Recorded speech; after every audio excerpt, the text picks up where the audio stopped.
양쪽의 득실을 다 고려해서 진정한 선택을 할 수 있게 만드는 것, 그것이 저희 궁극적인 목표고, 그랬을 때 또 선택을 할 수 있어야 되니까, 그래서 역으로 선택할 수 있는 환경을 먼저 만들고 있는 거거든요. 안녕하세요. 저는 비욘드 넥스트 박상진이라고 합니다. 저는 채식 한 끼라는 서비스를 운영을 하고 있고요. 제가 처음에 채식을 아이템으로 선정하게 된 계기는 제가 개인적으로 채식을 계속 지향하고 있는 상황이었어요. 그 당시에는 10년 정도 지향을 하고 있었을 때였는데, 제가 이제 군대에서 처음 채식을 선택하고 지향하게 되다 보니까 군대 내에서도 그렇고 이제 전역하고 대학생활 할 때나 그 다음에 이제 직장에 취업해서 이제 사회생활을 할 때 다 채식을 선택하는 거에 관련된 문제가 있더라고요. 그래서 이 문제를 직접 한번 해결해 봐야겠다라고 생각을 해서 선택하게 됐습니다. 사실 저도 채식을 해야겠다라고 결심하기 전까지는 이제 고기를 굉장히 좋아했었고, 아침에도 삼겹살을 먹고 할 정도로 되게 좋아했었는데, 제가 군대에서 음식혁명이라는 책을 읽고 나서 공장식 가축 사육 시스템이 환경적으로 어떤 문제를 일으키는가, 동물권 차원에서 어떤 문제가 있는가, 그리고 고기를 많이 먹었을 때 그 건강 차원에서 어떤 몸의 변화가 있는가, 이런 것들을 주제별로 좀 다루는 책이었는데, 그걸 보고 제가 알고 있던 것과 좀 많이 너무 다른 게 많아서 좀 충격을 받았었고, 특히나 제가 뭐 환경 차원이나 동물권 차원이나 그런 부분에 대해서 채식이 주는 가치들에 대해서 좀 공감을 많이 했기 때문에 나라도 좀 시작을 해야겠다 생각을 하고 있습니다. 가급적이면 그쪽으로 하고 싶은데 못하는 사람들이 너무 많은 거예요. 그래서 이거를 좀 해결을 먼저 해야 되겠구나. 내가 채식을 해야겠다는 생각이 있었을 때는 선택할 수 있어야 된다.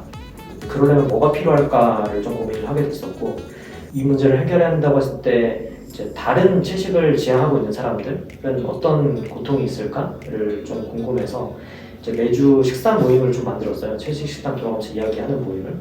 그래서 서비스 기획하는 초반에는 거의 한 1년 동안 계속 했던 것 같아요, 그거를. 그래서 총 거의 한 300~400명 정도 되는 사람들을 만나서 이야기를 나눠봤고, 공통적으로 점심 식사를 선택을 하는 게 가장 어렵다.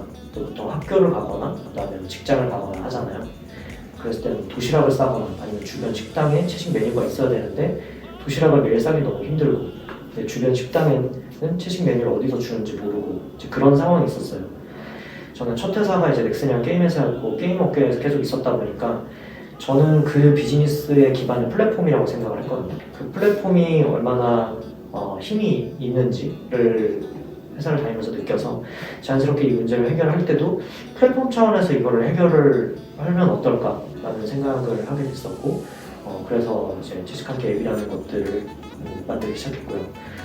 초반에 데이터를 모으는 과정은 당연히 이제 노가다밖에 방법이 없어서 이태원에 있는 해방촌 거리를 정해서 밑에서부터 그냥 하루하루씩 그냥 다 먹었어요. 왜냐면 이게 채식이 되나요 안 되냐를 물어봤었을 때 쉽게 대답해 주시진 않기 때문에 손님으로 가서 주문할 때는 좀 당당하게 요구를 할 수가 있거든요. 그리고 이제 해방촌이라는 거는 이제 이태원은 외국인들 비율이 높아서 외국인은 채식을 지향하는 사람들이 많고, 그런 요구를 식당들이 굉장히 많이 받고 그런 문화가 익숙하기 때문에 그쪽에 좀 집중된 정보들을 모으기 좀 편하겠다라고 생각을 했었고요.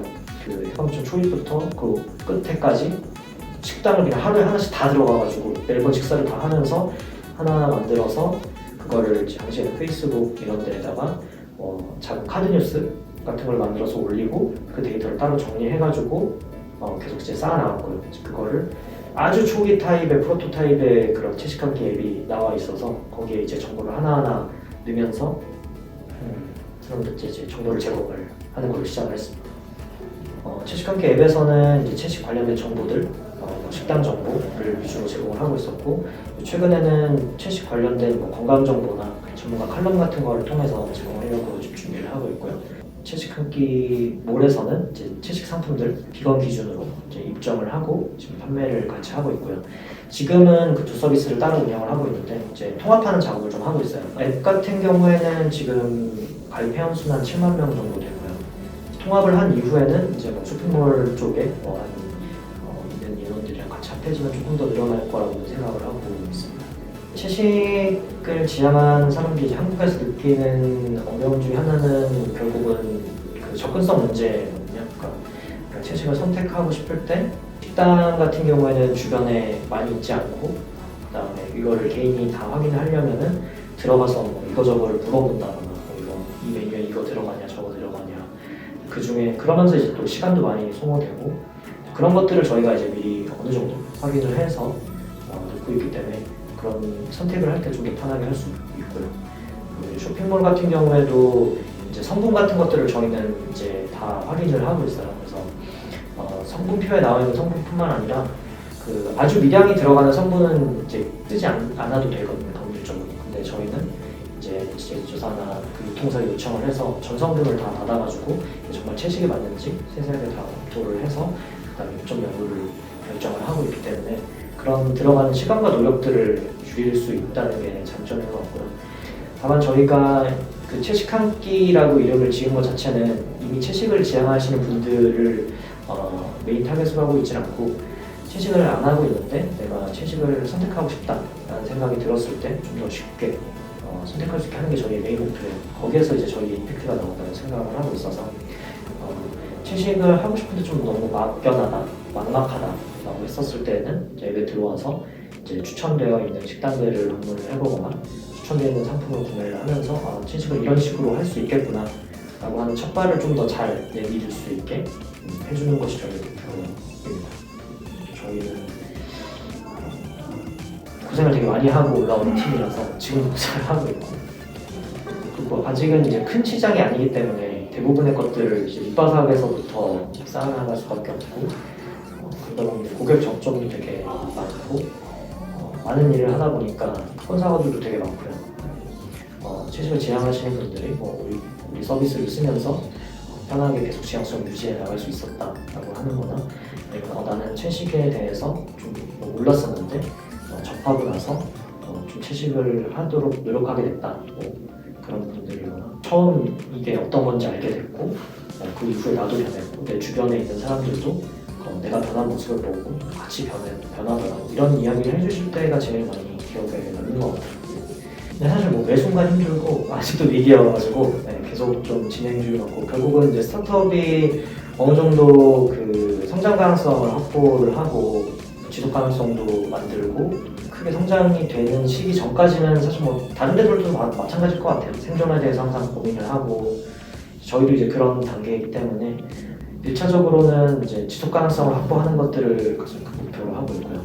더 크게 성장하기 위해서 어떻게 될까 항상 이제 고민을 하고 있는데 이제 어려운 점은 사실은 채식이라는 거는 어떤 지향성이 생기기 전까지는 반복적으로 그거를 이용하고 혹은 반복적으로 구매를 하기까지 좀 굉장히 오랜 시간이 걸리고 아직까지 한국에는 채식을 지향하시는 분들이 그렇게 많지 않기 때문에 그런 어떤 규모나 이런 면에서 성장세가 일반적인 플랫폼이라든지 아니면은 저희가 투입한 노력에 대비해서 나오는 그런 결과물들이 조금 작지 않나? 라는 생각들은 되게 많이 하는 것 같아요. 다른 플랫폼 사업하는 친구들이랑 이야기를 해봐도 확실히 반응 같은 것들이 이제 폭발적으로 확 이제 나간다는 사람이 없어서 결과적으로는 한국 사회 자체를 조금 더 채식을 많은 분들이 좀 좋게 생각하고 여러 번 선택하게 하는 그런 문화 자체를 만들어 나가는 걸로 이 위기를 극복을 해야 되지 않을까 그렇게 생각을 하고 있습니다. 일단 저희가 1차적으로 해결하고 싶은 거는 이제 접근성 문제고요. 접근성 문제라고 하는 거는 내가 한국에서 채식을 선택하고 싶다, 오늘 점심에 채식을 먹고 싶다, 내일 저녁에는 채식을 먹고 싶다라고 했었을 때 그거를 쉽게 선택할 수 있어야 된다라는 환경을 만드는 거예요. 이를테면 배달의 민족을 키기만 하면은 언제든지 쉽게 먹고 싶은 여러 메뉴들을 배달해 먹을 수 있고 또 식당을 찾아간다고 하더라도 주변에 그냥 수많은 식당들 중에서 어디를 들어가든지 어쨌든 식사를 할 수가 있는데 채식은 이제 그렇게 되지 못하는 상황이고 그런 것들을 이제 좀 더 쉽고 편하게 추가적인 노력과 비용 없이도 선택을 할 수 있게 만드는 것이 이제 1차적인 목표라고 할 수 있고 그 목표를 달성하는 이유는 사실은 채식이 좋은 지점들 물론 이제 100% 채식이 60보다 모든 면에서 다 옳으냐 좋으냐 이거에 대해서는 이견이 있을 수 있다고 생각을 해요. 다만 현재 우리가 어떤 음식을 선택하는 과정에서 반쪽의 정보만 알고 선택을 하고 있었다는 생각을 많이 하거든요. 제가 처음에 채식을 접했을 때도 나는 음식 선택권에 대해서 선택하는 권리가 나한테 있다고 생각했지만 사실은 육식에 대한 정보만 알고 있고 거기 내에서 선택할 수 있었던 거였었고, 반대쪽의 채식에 대한 정보까지 다 알고 그 두 가지를 비교해 본 다음에 선택하고 있었던 건 아니었거든요. 그래서 저희는 그런 정보들을 조금 더 객관적으로 다 많이 전달을 해서 음식을 선택한다고 했었을 때 양쪽의 득실을 다 고려해서 진정한 선택을 할 수 있게 만드는 것, 그것이 저희 궁극적인 목표고, 그랬을 때 또 선택을 할 수 있어야 되니까, 그래서 역으로 선택할 수 있는 환경을 먼저 만들고 있는 거거든요. 저는 플렉스테리안이라고 스스로를 생각하시는 분들이 한국의 30% 이상 전체 인구에 그렇게 많아지면 좋겠어요. 왜냐하면 사실상 예를 들어 서구권의 식사와 한국인의 식사를 비교해 봤었을 때 한국인의 식사는 거의 플렉스테리안에 가깝거든요. 다만 스스로 정체화가, 그러니까 내가 스스로 그렇게 생각하고 선택하지 않았고 그냥 문화권에서 나와 있는 것들을 먹다 보니까 되는 건데, 사실은 서구권에서는 뭐 맥기니를 고기를 먹는다든지 그런 육류의 비중이 굉장히 높은데, 한국은 그거에 비해서 동양권은 채소의 비중이 그래도 상당히 높은 편이고, 그래서 내가 의식적으로 선택하고 내가 스스로 이런 채식이 갖고 있는 여러 가지 좋은 점들에 대해서 인지를 하고 있고, 내가 채식을 선택을 하려고 노력을 하고 있다라는 스탠스만 사실 들어가 준다면 한국도 그렇게 전체 인구의 막 30% 정도까지가 스스로를 플렉스테리안이다라고 생각하게 만드는 게 비전인 것 같습니다.